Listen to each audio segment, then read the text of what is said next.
escándalos, crisis y ambigüedades del Papa. Ese es un dilema que se vienen planteando muchos católicos en estos días, sobre todo los católicos que estamos más imbuidos en los temas de la Iglesia, del quehacer del cuerpo de Cristo que es la Iglesia. Y no es para menos tampoco, no es para menos.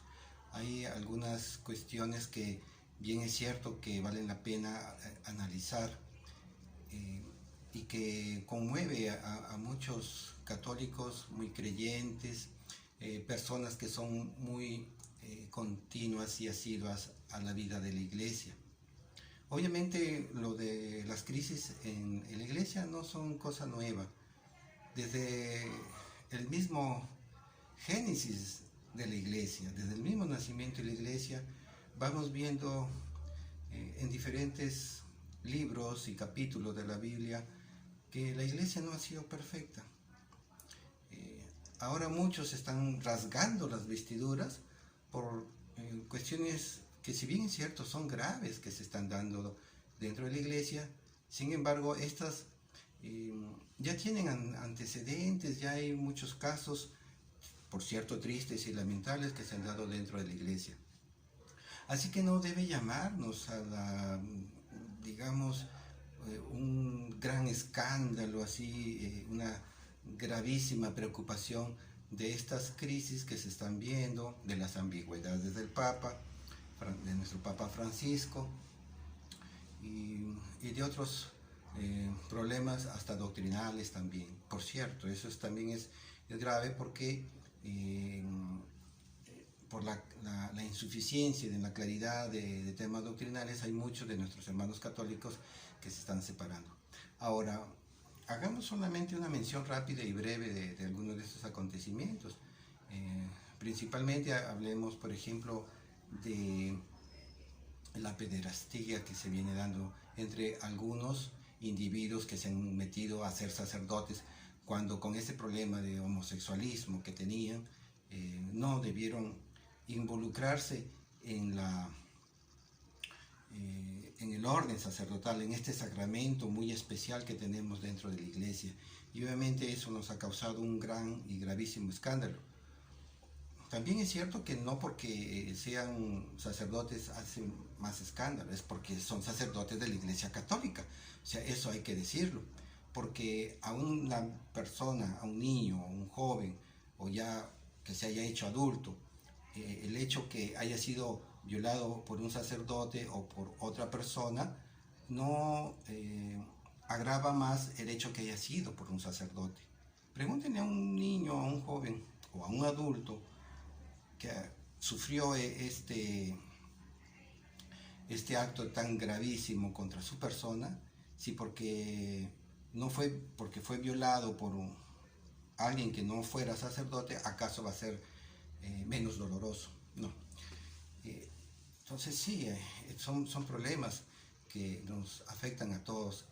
Estos últimos, el de la Pachamama, por ejemplo, también es un asunto que ha causado bastante incomodidad dentro de muchos sacerdotes, obispos y también, ¿por qué no, laicos?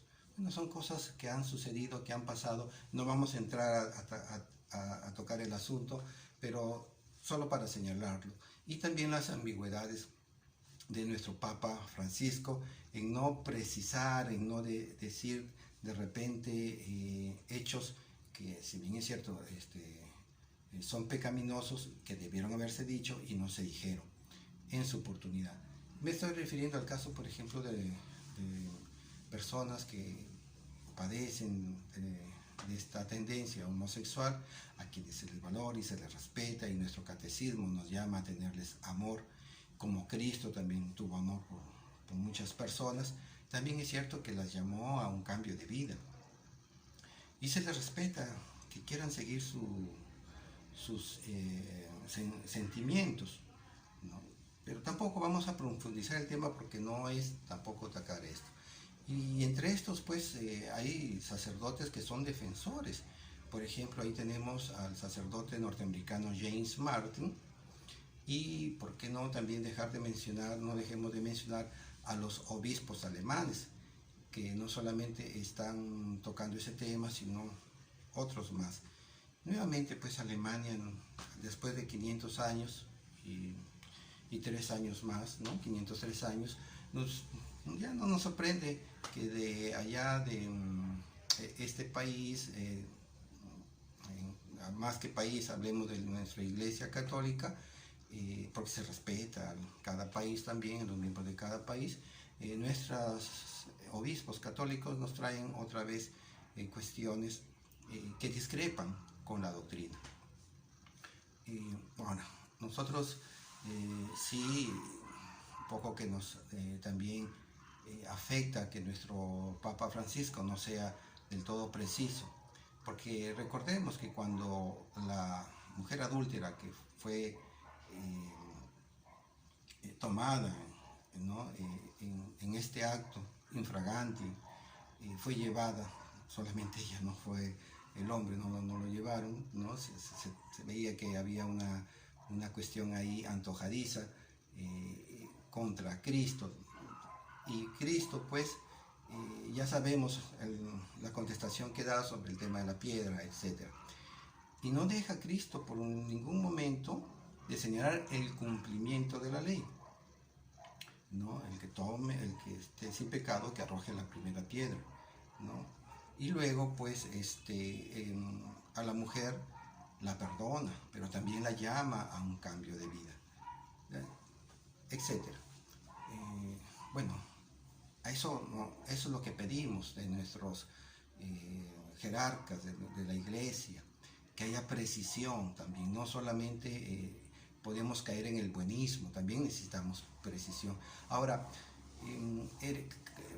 cismas, herejías han habido en el pasado, y ya mencionábamos nosotros que en la Biblia hubieron casos también gravísimos de fornicación, de adulterio, de que entre algunos jerarcas de la iglesia, por ejemplo, San Juan en su tercera carta nos hace mención ahí de pugnas de Diótrefes que quería el poder. Eso va a haber siempre, ¿no? En la primera carta a los Corintios, capítulo 5, por ejemplo, se nos habla de un caso grave de un desorden, de adulterio o fornicación. Y así podemos ir encontrando, y aquel caso de que Pablo le llama la atención a Pedro porque estaba teniendo un comportamiento inadecuado con los gentiles al apartarse de ellos por quedar bien con los judíos. Sí, pues nuestro Papa ha tenido ambigüedades, ciertos comportamientos no muy apropiados, y eso ya lo notamos desde la Iglesia Apostólica. Incluso en vida de nuestro Señor Jesucristo lo traicionó el Papa, Pedro, y Pedro fue perdonado por nuestro Señor Jesucristo y fue confirmado en su primado de ser pues el pastor máximo de la iglesia. Recordemos que allí en el Jueves Santo, después de la cena, le dice Jesús a Pedro, y nomás se lo dice a Pedro, no se lo dice a los demás apóstoles, haciéndole notar que iba a fallar, que lo iba a traicionar, y que después de las 3 veces que cantase el gallo, etc. Y le dice, pero Pedro, ahí en Lucas capítulo 22, versículo 31 y 32, dice Pedro, yo he rogado por ti, ¿no? Para que te levantes, y para que después que hayas fallado te levantes y confirmes a tus hermanos en la fe. Yo he rogado por ti, así les dice, ¿no? Yo he rogado por ti, no rogó por los demás, sino por Pedro.